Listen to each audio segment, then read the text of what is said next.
Christine André, bonjour. Bonjour Sandrine. Je suis ravie de vous recevoir aujourd'hui. C'est très gentil à vous. Vous êtes la Zinedine Zidane des médiums, des canals. Tout le monde m'a parlé que de vous. On m'a dit que vous étiez une référence. D'abord dans la longévité, parce que ça fait combien de temps que vous... Plus de 35 ans. Plus de 35 ans que je reçois en médiumnité. Donc c'est quand même tout un parcours. Oui. Et alors comment on devient canal, médium? Comment on arrive à avoir ce don depuis si longtemps? Alors en fait, ça m'est arrivé suite à l'accident de mon père, au décès de mon père dans un accident de voiture. J'avais 7 ans et je l'ai entendu quelques jours après son enterrement, où j'ai commencé à entendre sa voix, ce qui pour moi était pratiquement normal, je dirais, pour une petite fille. Je pensais que tout le monde recevait de la même manière et j'avais un lien tellement fort avec lui que pour moi il était évident que ça ne pouvait pas s'arrêter. Voilà, c'était quelque chose qui était au plus profond de moi-même. Pour moi, c'était sûr qu'il était là et que je pouvais arriver à l'entendre. Et donc, dans ma tête, toutes les personnes pouvaient entendre comme ça les êtres décédés. Je l'ai vu, il s'est présenté à moi quelques fois aussi. Et l'année suivante, mon grand-père est décédé. L'année qui a suivi encore, c'était mon oncle. Et en fait... par rapport à ces 3 décès, j'ai pu les entendre, j'ai pu entendre les 3, et principalement mon père.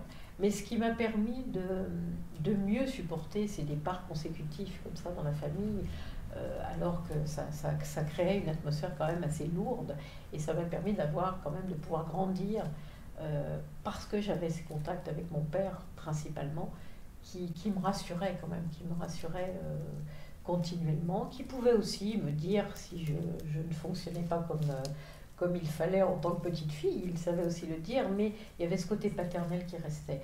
Et en fait, j'ai pensé que c'était pour tout le monde pareil jusqu'à mes 14 ans. Jusqu'à mes 14 ans, où je me suis dit, il est temps que j'en parle. Et en fait, j'en ai parlé à mes proches, dans la famille, et là, ça a été pire que tout. Là, c'est comme si je vivais une deuxième fois son départ, parce qu'on m'a menacé de me mettre en pension si je continuais à parler de ça, que ça n'existait pas, j'étais près de la folie. Ça a été terrible pour moi, là. Vraiment, parce que je me suis sentie seule. Et j'ai travaillé quelques années plus tard, et j'ai une jeune femme qui, un jour, m'a dit « Est-ce que tu as déjà pensé à l'au-delà ?» Et cette jeune femme ne sait pas le bien qu'elle m'a fait ce jour-là de me parler de l'au-delà, parce que je me suis dit « Ah, mais je ne suis pas folle alors, ça existe bien. » Et là, ça m'a permis de complètement tout ouvrir et de ne plus avoir cette peur de la folie, comme on m'avait complètement menacée, disons. Et j'ai pu reprendre ces contacts et ça ne s'est jamais arrêté après. J'ai toujours eu ces contacts qui étaient là, sauf que pendant un certain nombre d'années, on m'a laissé élever mes enfants. Donc ils étaient présents, mais je consacrais beaucoup mon temps à mes enfants qui étaient petits. Et dès qu'ils ont commencé à grandir un peu, là on m'a dit, maintenant tu dois servir, tu dois te mettre au service. Et alors comment ça se passe? Vous avez commencé à voir pour les autres, ou vous avez eu les autres qui vous ont demandé? Alors la première fois, ça a été quelque chose de très percutant, parce que je me trouvais dans une galerie marchande et j'ai vu un couple arriver avec un bébé dans les bras. Et quand ils sont arrivés à ma hauteur, ce n'était plus un bébé, c'était une vieille femme qui était dans les bras de la maman. Et moi, ça m'a fait un choc incroyable, et donc j'ai eu très très peur. Et je suis rentrée chez moi, et là on m'a dit, voilà, tu as sur toi le manteau de la médiumnité, on vient de te montrer la dernière vie du bébé, c'était pour que tu vois la possibilité que tu avais d'avoir accès aux personnes décédées. Donc maintenant, c'est ce que tu as demandé, tu peux encore refuser, c'est entre tes mains. Et je dois dire que ça a été vraiment perturbant toute une journée. Et le lendemain, j'ai dit j'accepte, je me mets au service. Et depuis ce temps-là, je suis au service, donc je reçois les êtres qui viennent et qui désirent avoir un contact avec leurs proches qui est passé de l'autre côté, en fait. Et comment ça se passe, une séance? Les personnes viennent, vous amènent une photo, vous amènent... Oui, amène une photo et après on attend, j'attends. Si l'être vient ou pas. Il peut arriver que l'être ne soit pas présent, ne vienne pas, pour de multiples raisons. Ça peut être tout aussi bien parce que mon fluide ne lui correspond pas, parce que ça fait exactement comme sur Terre.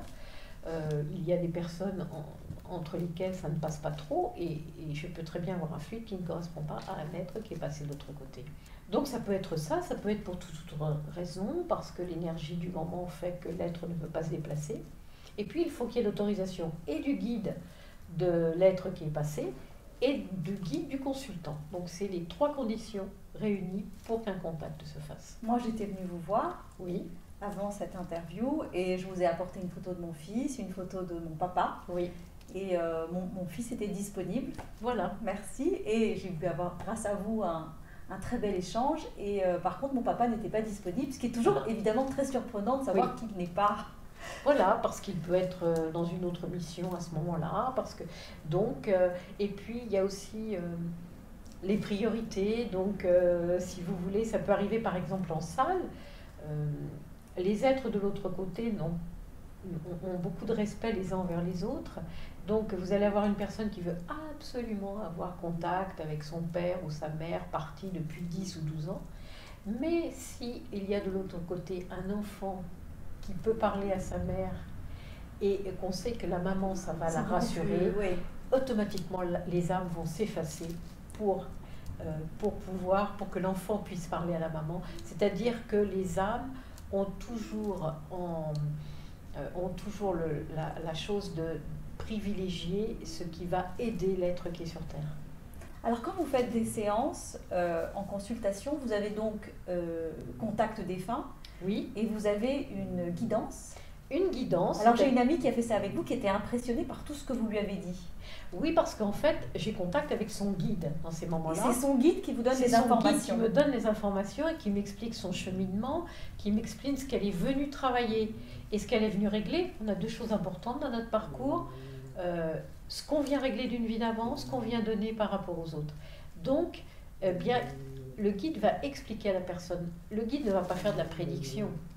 Oui, mais quand même vous donner des informations. D'après ce que m'a dit mon ami, vous lui avez donné beaucoup d'informations. Mais pas dans la prédiction, c'est pas de la voyance. Vous lui avez pas dit qu'elle allait rencontrer l'homme de sa vie. Voilà. Non, parce que pour lui, le but, c'est pas de savoir si on va rencontrer quelqu'un, mais pourquoi ça n'a pas marché par rapport aux personnes qu'on a pu rencontrer avant. En fait, vous voyez, c'est de comprendre le fonctionnement, pourquoi ça n'a pas été, pour ne pas reproduire un schéma et pour pouvoir enfin être en harmonie. C'est le but du guide, en fait. C'est toujours par rapport à l'amour pour qu'on soit le mieux possible. Alors, j'ai une question. Quand je suis avec vous, est-ce que vous voyez des choses ou il faut que vous vous mettiez dans un état second pour pouvoir rentrer en contact soit avec mon guide, soit avec un défunt? Ou vous avez des choses qui viennent de façon spontanée? En fait, la médiumnité vient très vite, donc je n'ai pas besoin de me mettre en état spécifique. Mais si le guide a quelque chose à me dire par rapport à vous, tout de suite, je vais l'entendre. Et vous le transmettez. Et voilà, et je vais vous le transmettre, absolument. Vous pouvez être dans un dîner, vous pouvez être dans un supermarché et voir des choses. Absolument. Ça m'est déjà arrivé une fois d'être dans un supermarché et qu'un guide me dise « Tu dois dire à la personne qui est devant toi, la dame qui est devant toi, qu'elle prenne tout de suite un traitement de fleurs de Bach. » Et donc, moi, j'ai dit au guide, mais non, quoi, mais je ne connais pas la personne. C'est très gênant. Et là, le guide m'a dit, mais je ne te demande pas si tu veux, c'est que tu dois, donc tu le fais tout de suite. Et là, ils sont tellement catégoriques qu'on sait qu'il faut. Et en fait, quand j'ai dit à cette femme, je lui ai tapé un petit peu sur l'épaule, donc vous vous rendez compte la gêne. Oui, oui. La femme s'est retournée, elle avait des lunettes de soleil, elle avait un foulard autour du cou. Et quand je lui dis, écoutez, on me dit que vous devriez prendre un traitement de fleurs de Bach, elle me dit, on me dit, vous êtes médium. Donc déjà, elle avait cette ouverture. Donc je tant dis, mieux. Tant mieux. Et elle me dit, ah oui, je comprends pourquoi. Et en fait, c'est une femme qui, son compagnon avait voulu l'étrangler la veille. Ah. Donc elle m'a montré la marque qu'elle avait, elle m'a retiré le foulard. Et puis elle avait été aussi battue. Et elle m'a dit, je comprends pourquoi. Pourquoi on m'a dit ça. Donc là... Voilà, je me suis dit, ne nous dérange pas pour rien. Non, non, bien sûr, c'était important. C'était important. Donc le guide ne va jamais... Je ne suis pas connectée 24 heures sur 24. Hein. Je ne peux pas avoir des contacts avec les êtres de l'autre côté comme ça. Mais si le guide a une information à faire passer, lui, par contre, peut le faire à n'importe quel moment, du jour ou de la nuit. D'accord. En tout cas, vous écrivez des livres. Celui-ci est le 9e et j'ai le 10e qui va paraître d'ici 2 mois. Donc... Voilà, ce sont des enseignements depuis une dizaine d'années maintenant que je reçois. La C'est nuit, votre guide qui vous donne les les guides qui informations? me donnent des... Alors, jusqu'à présent, c'était... les guides passaient à travers mon père et c'était le dialogue que j'avais avec mon père. Et dans le 10e, là, c'est carrément les guides qui viennent me donner des informations. Et donc, je prends les informations la nuit en écriture intuitive, donc dans différents sujets. Enfin, je ne sais jamais à l'avance de quoi ils vont me parler. Je ne sais jamais combien de temps ça va durer. Ni si ça va être toutes les nuits. Quelquefois, je peux rester 15 jours sans rien avoir. C'est moi qui ai demandé à recevoir la nuit parce que j'avais peur que la journée, je me mette à écrire, que ce soit mon intellect. Et je leur ai dit, si ça ne vous dérange pas, je préférerais la nuit, comme ça vous me réveillez quand vous voulez, à l'heure où vous voulez, et je ne peux pas programmer. Donc je sais que ça ne viendra pas de moi. Et donc, c'est ce qu'ils font. Donc je peux être aussi bien réveillée à 1h du matin qu'à 3h, qu'à 5h, et pas forcément 3 jours de suite. Donc je ne sais jamais quand ils viennent et combien de temps va durer l'enseignement. Là, le dernier, vous voyez, l'enseignement il vient de se terminer, ça fait presque 1 an et demi que je suis dessus. Et donc je ne savais pas, et c'est eux qui m'ont dit, là maintenant c'est fini, c'est terminé. Il n'y a plus d'enseignement pour celui-ci. D'accord. En Voilà. tout cas, on peut prendre rendez-vous avec vous pour des consultations, pour Absolument. des contacts défunts. Oui. On peut aller voir vos conférences. Vous vous déplacez en Belgique aussi pour Oui. des consultations. Vous Absolument. écrivez des livres. Si on veut tout savoir sur Christine André, vous avez un site internet. Absolument. Et comme ça, vous aurez toutes les informations pour la rencontrer, la lire ou l'écouter. Je vous remercie beaucoup, Christine André. Merci C'était à vous. passionnant. Merci à vous, Sandrine. Et on vous retrouve bientôt. Au revoir. Merci.